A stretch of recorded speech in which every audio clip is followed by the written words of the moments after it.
je suis très content de participer au 13e sommet de la finance, qui est un événement extraordinaire qui se fait chaque année en Haïti depuis quelques temps. Et je remercie tout particulièrement la directrice générale du CFI, du Centre pour la facilitation des investissements, et de m'avoir invité à participer à cet événement-là et à titre de modérateur. Et alors, je dois tout d'abord me présenter. Mon nom, c'est Azad Belfort et je suis le directeur général du ministère des Affaires étrangères. Et je dois vous dire que la question des investissements m'a toujours très intéressé. D'ailleurs, chaque fois que je rencontre la directrice générale du CFI, on se penche là-dessus, on parle, on fait des interactions. Et c'est peut-être à cause de cela, peut-être qu'elle m'a invité à faire cette interaction avec la représentante avec la représentante de la Banque mondiale et Madame Anouk Pejvi. Alors, avant de donner la parole à Madame Anouk Pejvi, je dois te dire que pour nous autres au ministère des Affaires étrangères, parce que je suis directeur général du ministère des Affaires étrangères, nous accordons beaucoup d'importance à la question des investissements et surtout les investissements directs étrangers, parce que sans ces investissements-là, Haïti ne pourra pas s'en sortir.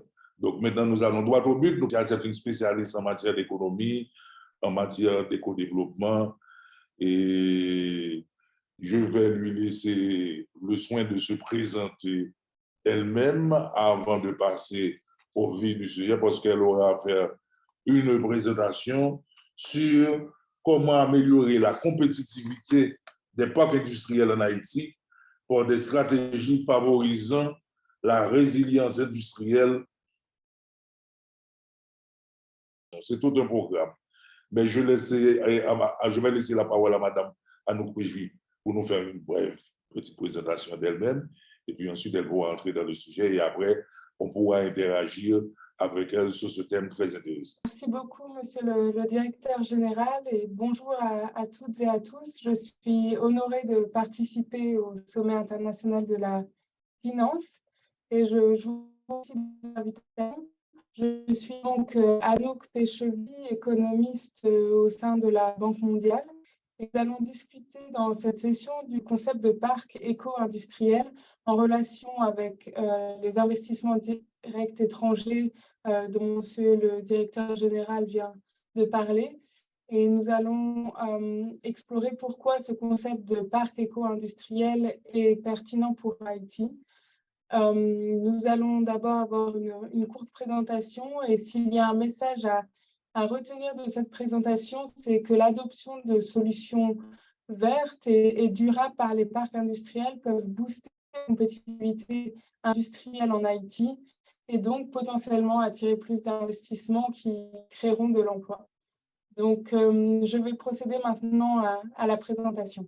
Prenons tout d'abord un peu de recul et intéressons-nous à pourquoi les parcs industriels et les zones économiques spéciales sont si importantes.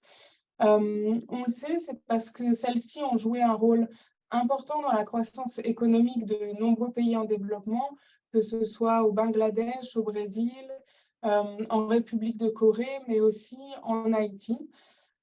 Puisque ces zones fournissent des infrastructures et des services adaptés aux industriels et sont devenus un modèle de réussite pour créer des emplois et attirer des investissements étrangers à grande échelle, avec comme effet de participer au transfert de compétences et de technologies, à la diversification des exportations et au développement industriel. Donc en Haïti, on le sait, le secteur de l'habillement est le plus grand employeur formel du pays, puisque Haïti bénéficie de deux avantages concurrentiels qui lui permettent d'exporter vers les États-Unis, qui sont premièrement la proximité avec les États-Unis, mais aussi les préférences commerciales accordées par les États-Unis à Haïti pour l'exportation. Ce que la Banque mondiale a montré lors de son diagnostic du secteur privé en Haïti, c'est qu'on estime que si certaines conditions préalables de stabilité et de compétitivité sont remplies, entre 150 000 et 250 000 emplois pourraient être créés, dont la grande majorité au sein des parcs industriels. Certaines de ces conditions concernent la durabilité ou soutenabilité des activités industrielles dans un monde qui évolue constamment sur ce sujet et avec une conscience de plus en plus écologique.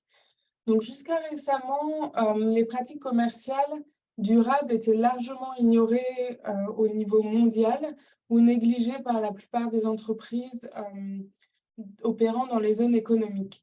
Mais en raison des défis liés au changement climatique mondial qu'on ressent désormais et à la diminution de la stabilité des ressources, notamment par exemple l'accès au combustible ou à l'eau, les facteurs écologiques et sociaux deviennent très importants dans les plans de l'industrie pour rester compétitive. Donc, on observe 3 tendances clés au niveau mondial. La première, c'est que les gouvernements au niveau national appliquent de plus en plus efficacement des mesures soutenant l'adaptabilité au changement climatique et la lutte contre le changement climatique. Une deuxième tendance clé, c'est qu'on observe la préférence des acheteurs pour les produits durables, ce qui a été d'autant plus accentué par la crise du Covid-19. Et enfin, on observe aussi une volonté d'augmenter la productivité au niveau des entreprises et au niveau des parcs industriels, avec une concurrence accrue au niveau mondial. Donc, on observe déjà en fait un changement visible dans les préférences d'approvisionnement des multinationales que servent typiquement les entreprises présentes dans les zones. Donc, si on prend par exemple le cas d'IKEA, une entreprise de fourniture de meubles internationale, IKEA prévoit de réduire son empreinte carbone sur l'ensemble de sa chaîne d'approvisionnement avec une utilisation complète à 100% d'énergie renouvelable. Donc, c'est un exemple. Si on prend un autre exemple plus particulier à Haïti, nous savons que Nike a été particulièrement sensible aux pratiques de gestion des déchets en Haïti quand l'entreprise a dû prendre des décisions quant à son approvisionnement. Donc, c'est ce qu'on observe en termes de contraintes, mais on observe aussi en parallèle une disponibilité croissante des technologies qui vont permettre de réduire l'utilisation de ressources, de réutiliser certaines ressources ou de recycler des déchets qui peuvent être utilisés ensuite dans une économie plus circulaire. Donc, ça contribue, cette disponibilité des technologies, à une pression croissante sur les industries pour qu'elles adoptent ces pratiques plus vertes. Pourquoi se concentrer sur la croissance verte en Haïti? Donc, premièrement, on connaît le secteur de l'habillement au niveau mondial. Il y a des externalités sur l'environnement. Donc, il est important pour les populations que le développement d'Haïti se fasse de manière saine au niveau industriel. Mais il y a d'autres bénéfices aussi. On sait qu'en adoptant des pratiques plus vertes, il va être possible d'attirer de nouveaux investisseurs. On a pris le cas de Nike. Donc, ces investisseurs qui ont été sensibles à ces externalités environnementales, en observant des améliorations, vont être plus à même d'investir en Haïti. Il est aussi important de comprendre que des solutions vertes peuvent améliorer la compétitivité des activités existantes et donc permettre de retenir les investissements qui sont déjà dans le pays grâce à une utilisation plus efficace des ressources. Et enfin, on a parlé de la préférence des consommateurs qui change. Ça veut dire aussi de nouvelles opportunités, de nouveaux marchés qui s'ouvrent. On sait que, par exemple, le marché de l'habillement éthique a cru à plus de 8% depuis 2015. Donc, si les entreprises adoptent des pratiques éthiques, elles peuvent accéder à ce marché. De même, si on considère la circularité économique, cette circularité crée des opportunités. Et par exemple, on sait qu'environ 15% du poids du tissu dans l'industrie textile est perdu dans les déchets alors qu'il pourrait être réutilisé. Donc, c'est pour ça qu'il est important de comprendre ces opportunités et les bénéfices au-delà de l'aspect environnemental direct que peuvent apporter ces pratiques. La grande question qui vient une fois qu'on a fait ce constat, c'est comment saisir ces opportunités. Et c'est ici que le concept de parc éco-industriel rentre en jeu. Il existe plusieurs définitions des parcs industriels, mais d'une manière générale, on peut considérer que c'est une zone qui va être dédiée à un usage, une production industrielle sur un site approprié et qui va intégrer la durabilité dans plusieurs aspects sociaux, économiques et environnementaux. Tout d'abord dans sa phase d'implémentation, puis dans l'opérationnalisation du parc. Donc, on a observé au niveau mondial l'émergence de plusieurs pratiques en termes de durabilité au niveau des parcs industriels. Et donc, pour que les acteurs industriels et les pays en recherche de ces solutions vertes et des repères, un groupe de donneurs a défini un cadre pour ces parcs éco-industriels. Donc, il s'agit de l'Organisation des Nations Unies pour le développement industriel, de la Banque mondiale et de la GIZ, qui a défini un cadre pour pouvoir se projeter et comprendre tous les aspects à considérer, toutes les exigences qui sont associées avec ces parcs éco-industriels. La première, c'est d'améliorer les performances de la gestion du parc elle-même, en particulier en ce qui concerne la gestion des infrastructures, l'application des normes existantes, l'organisation des services au sein de la zone pour que ceux-ci soient efficaces, mais aussi que ceux-ci soient résilients, par exemple en cas de catastrophe. C'est un premier pilier.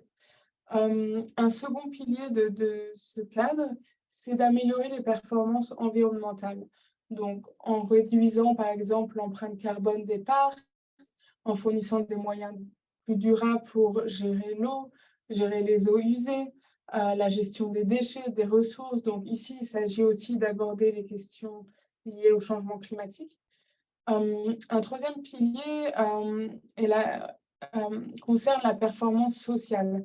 Donc, les parcs industriels sont présents au sein de communautés, embauchent beaucoup d'employés. Ces communautés, ces employés ont des besoins particuliers et ont notamment besoin de conditions de travail décentes, d'une égalité entre les hommes et les femmes, d'un dialogue constant pour comprendre les besoins de chacun. Et il est important de prendre en considération cet aspect dans la gestion des parcs industriels. Enfin, il y a l'aspect économique dont nous avons déjà parlé, où on peut, en améliorant les services, la gestion des ressources, avoir des rendements plus élevés pour les gestionnaires du parc, ce qui va permettre d'attirer d'autant plus d'investissements. On sait que ce modèle de parc éco-industriel a été un succès à partir du début des années 2000 à peu près. Il a été développé en Europe puis en Asie.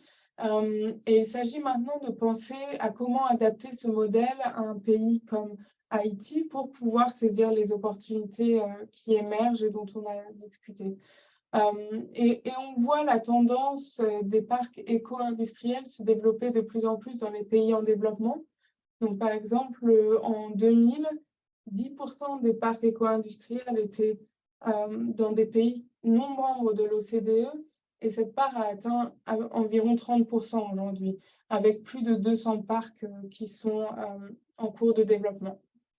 Donc, l'écologisation de la chaîne d'approvisionnement, ça va être un programme stratégique pour les entreprises mondiales qui s'approvisionnent dans les économies émergentes, dont Haïti. Ce qu'on constate, c'est que les bénéfices qui ressortent de ces efforts pour adopter des solutions plus durables vont permettre de fournir des bénéfices économiques et aussi d'améliorer la réputation de ces grandes entreprises. Et c'est pour ça qu'elles vont être d'autant plus intéressées à investir dans les zones dans les parcs éco-industriels.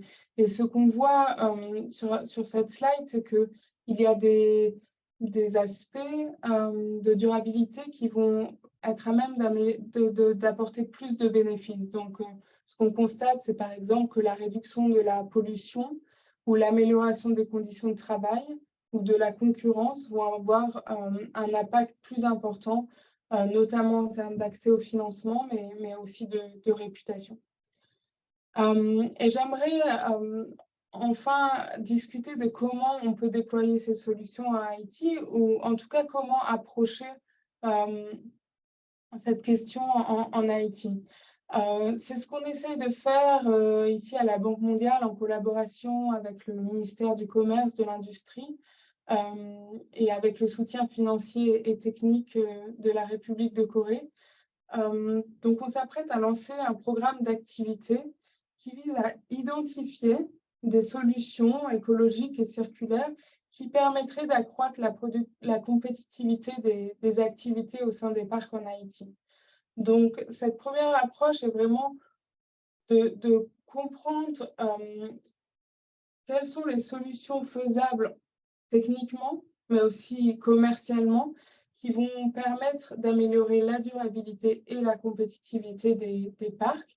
Et donc, nous allons lancer 4 activités pour comprendre comment approcher cette question. La première, c'est de réaliser une étude de la chaîne de valeur complète en considérant tous les parties prenantes et les acteurs de cette chaîne de valeur et les communautés également, pour identifier ces solutions qui sont à même de rendre les parcs plus écologiques et compétitifs. En essayant de comprendre par rapport à l'expérience internationale quelles sont les bonnes pratiques, quelles sont les technologies existantes, par exemple pour améliorer l'utilisation des déchets ou l'utilisation des ressources, ou la gestion des déchets textiles. Et à partir de là, l'idée est vraiment d'opérer en entonnoir pour arriver vers une analyse plus technique de la mise en œuvre de ces solutions. Donc, la seconde étape serait de comprendre, en sélectionnant 2-3 technologies, d'évaluer la symbiose industrielle au sein des parcs, c'est-à-dire vraiment quel va être l'échange de ressources entre les différentes parties impliquées dans les parcs qui vont permettre de réutiliser, de recycler, et donc de réduire les coûts et d'améliorer la gestion des parcs d'un point de vue environnemental. Et enfin, nous évoluerons vers l'analyse de préfaisabilité pour mettre en place les solutions qui ont été les plus prometteuses. Et enfin, un soutien technique consultatif pour faire le pilotage de ces solutions vertes. Donc vraiment avec l'idée à chaque étape d'identifier de manière plus précise quelles vont être les solutions possibles. Donc l'idée ou l'intention, c'est vraiment d'apporter ces solutions au sein des parcs, mais ce qu'on a vu avec l'expérience internationale, c'est que les bénéfices et les avantages environnementaux, économiques et sociaux vont en général bien au-delà des parcs. Bien sûr, il y a une amélioration de la gestion des ressources, une réduction des émissions de gaz à effet de serre, mais aussi une croissance possible des parcs dont on a discuté avec la compétitivité, un transfert de technologies et de connaissances en fonction des solutions qui vont être identifiées et qui peuvent être adaptées au contexte haïtien, et enfin des nouvelles opportunités commerciales, ce qui signifie potentiellement plus d'emplois, l'intégration des entrepreneurs près des zones qui vont pouvoir bénéficier des solutions de circularité mises en place, et on espère un effet de démonstration de ces premières solutions mises en place pour ensuite avoir plus d'ambition et pouvoir en déployer d'autres. Donc, je voudrais m'arrêter ici en espérant avoir apporté un peu plus de clarté sur quel est le concept des parcs éco-industriels et comment il pourrait se traduire dans un contexte haïtien. Je vous remercie. Nous remercions Madame Anouk Pejvi pour sa très belle et très enrichissante présentation sur l'époque éco-industrielle.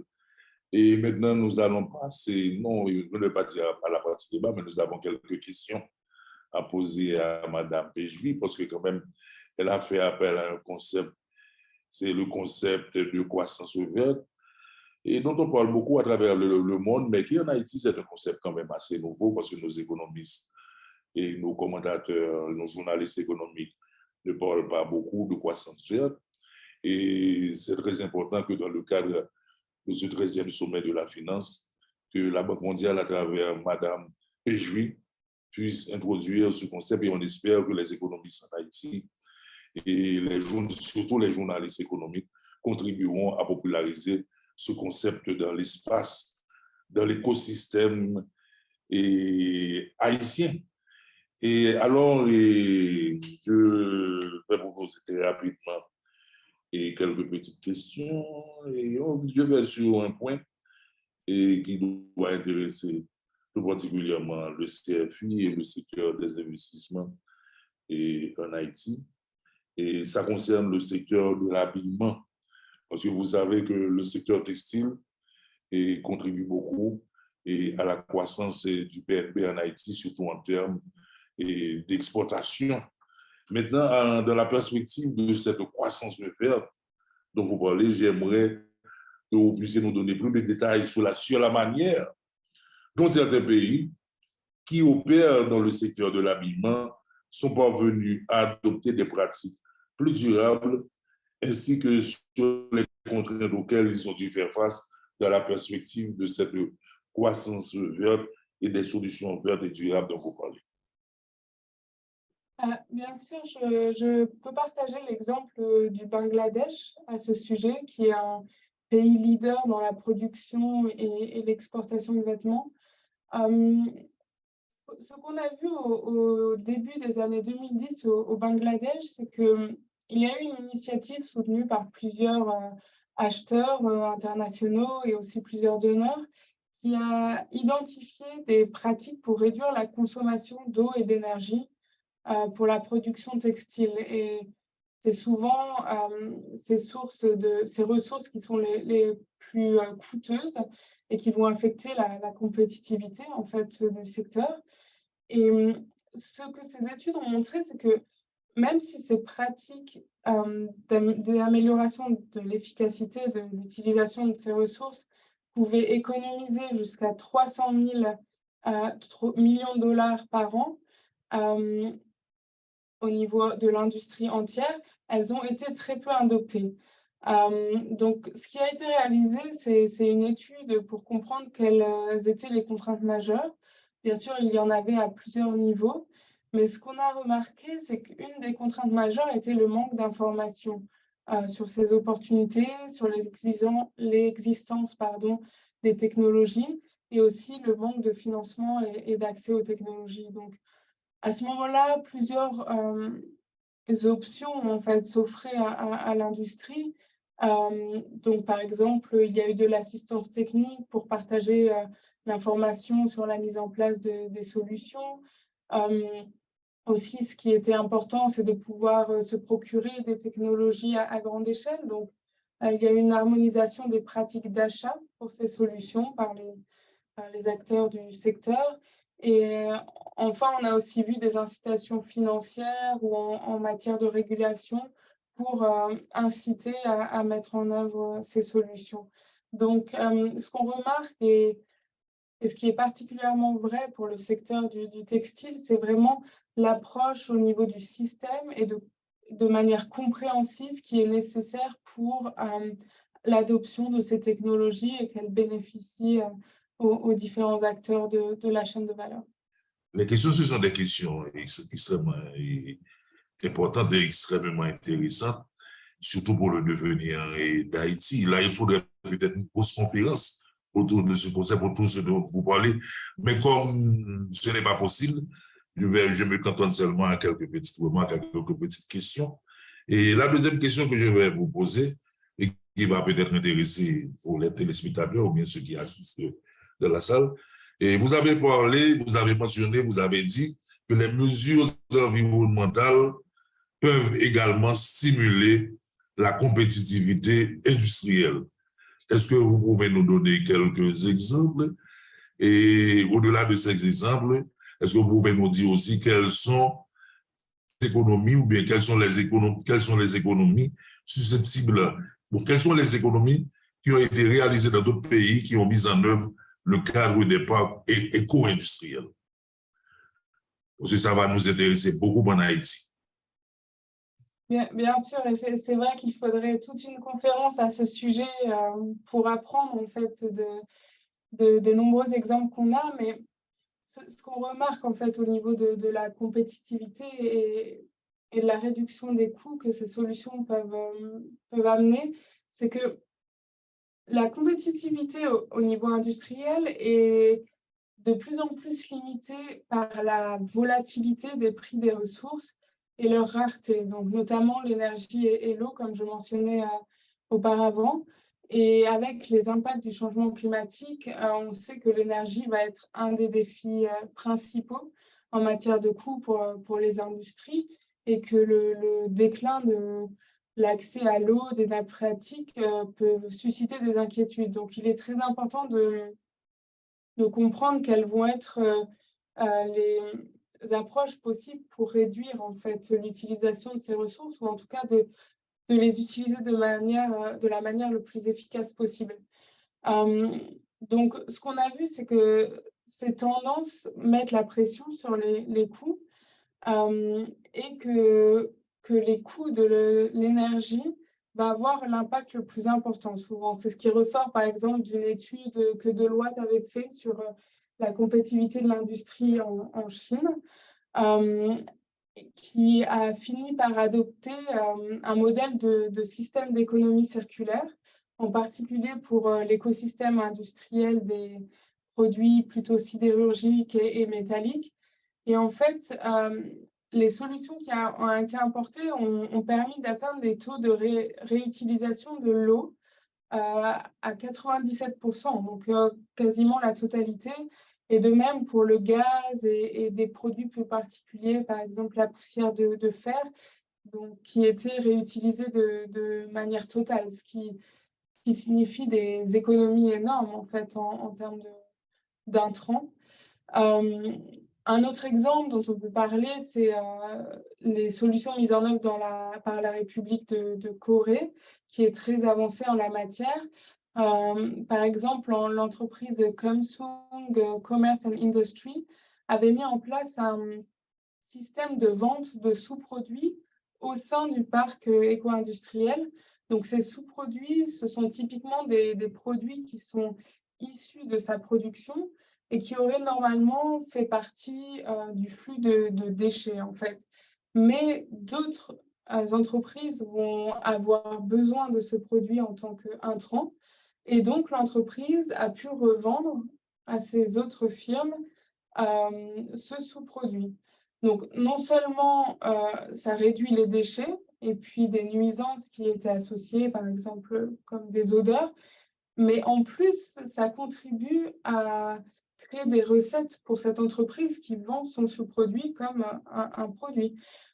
Donc, dans ce cas, il me semble que c'était 300 000 $ par mois que l'entreprise générait en recettes par la vente de ces sous-produits. Donc, c'est vraiment l'ordre de grandeur dont on discute et on voit que c'est significatif en fait en termes de compétitivité. Merci beaucoup, Madame Anouk Pejvin. Nous avons quand même une dernière question à vous poser. On aurait pu passer encore 1 heure de temps, mais vous savez, on se situe dans le cadre de programme où l'agenda est très serré. On va être obligé de vous poser seulement une toute petite dernière question. Parce que vous savez que Haïti est un pays, appartient à cette catégorie de pays qu'on appelle les pays moins avancés, où il y a des problèmes d'ordre structurel et que vous connaissez parfaitement, puisque vous êtes spécialiste en économie à la Banque mondiale. Très certainement, vous connaissez les problèmes des pays moins avancés, dont Haïti fait partie. Et peut-être que ce dont vous parlez là, la question de la croissance verte, va permettre à Haïti d'avancer un tout petit peu ou bien peut-être davantage plus en matière de croissance. La question que je vous pose par rapport à tout ce dont vous venez de parler, et cette question va intéresser tout le monde, c'est quelles sont les prochaines étapes pour Haïti et comment le financement, dans la perspective de la croissance verte dont vous parlez, peut-il être utilisé pour mettre en œuvre certaines des solutions que vous avez mentionnées. Oui, on espère pouvoir déployer certaines de ces solutions en Haïti et vraiment de les adapter aux contraintes spécifiques à Haïti. Donc, les activités que j'ai évoquées plus tôt visent vraiment à tout d'abord comprendre l'écosystème pour pouvoir adapter et sélectionner les meilleures solutions au contexte haïtien et d'identifier ces solutions comme première étape. Donc, bien sûr, chaque pays est unique et donc il est important de comprendre en profondeur les points possibles d'amélioration et quelles solutions sont à la fois techniquement faisables et commercialement faisables. Donc, les 4 activités que j'ai mentionnées sont la première étape pour aller vers l'adoption de certaines solutions. Bien sûr, la mise en œuvre des solutions identifiées demandera des sources de financement et on peut considérer plusieurs sources. Premièrement, quand des solutions permettent d'améliorer la compétitivité, les économies qui vont être réalisées par les acteurs, par exemple du privé, peuvent être suffisantes pour justifier auprès de ces acteurs d'investir dans ces solutions. Donc, si une entreprise, par exemple, va réduire ses coûts de 10% grâce à la solution qui a été identifiée comme faisable, c'est autant d'argent qui peut être investi pour améliorer sa production. Mais dans certains cas, ce qu'on observe, c'est que certaines solutions peuvent être trop lourdes pour une seule entreprise qui va investir. Par contre, c'est des solutions qui peuvent être utilisées par plusieurs entreprises, des services communs ou partagés. Et à ce moment-là, ça peut justifier un investissement puisqu'il va servir à plusieurs entreprises. Et dans ce cas, vous savez que la Banque mondiale, avec le gouvernement, met en œuvre le projet emploi dans le secteur privé et transformation économique. Et c'est un scénario qui a été anticipé par ce projet. Et donc, l'idée, c'est à la fin des activités qui sont mises en œuvre par le biais du programme de croissance verte au sein des parcs éco-industriels, c'est d'aider ces groupes d'entreprises à pouvoir postuler au financement à travers le projet emploi dans le secteur privé pour mettre en œuvre ces solutions collectives qui auront été identifiées. Donc, on voit qu'il y a plusieurs sources de financement. C'est vraiment la particularité et des solutions et des entreprises qui pourra permettre d'identifier quelles sources de financement sont les mieux adaptées au projet. Nous vous remercions beaucoup, Madame Anouk Pejvi, et pour cette belle présentation que vous venez de faire sur la croissance verte et les parcs éco-industriels. Nous espérons que dans le futur, vous pourrez continuer à interagir avec le CFI et les autres secteurs qui s'intéressent aux questions des investissements en Haïti. Et nous remercions aussi Madame Fatima Prophète, la directrice générale du Centre pour la facilitation des investissements, qui a pensé à associer le ministère des Affaires étrangères via son directeur général et à ce 13e sommet du financement. Et nous remercions aussi l'assistance. Toutes les bonnes choses ont une fin. Malheureusement, nous sommes obligés de mettre fin à la belle présentation de Madame Anouk Pejvi. Merci beaucoup. Je vous remercie également, Monsieur Belfort et Madame Prophète, d'avoir associé la Banque mondiale et je nous souhaite de trouver beaucoup de solutions vertes pour Haïti. Merci beaucoup.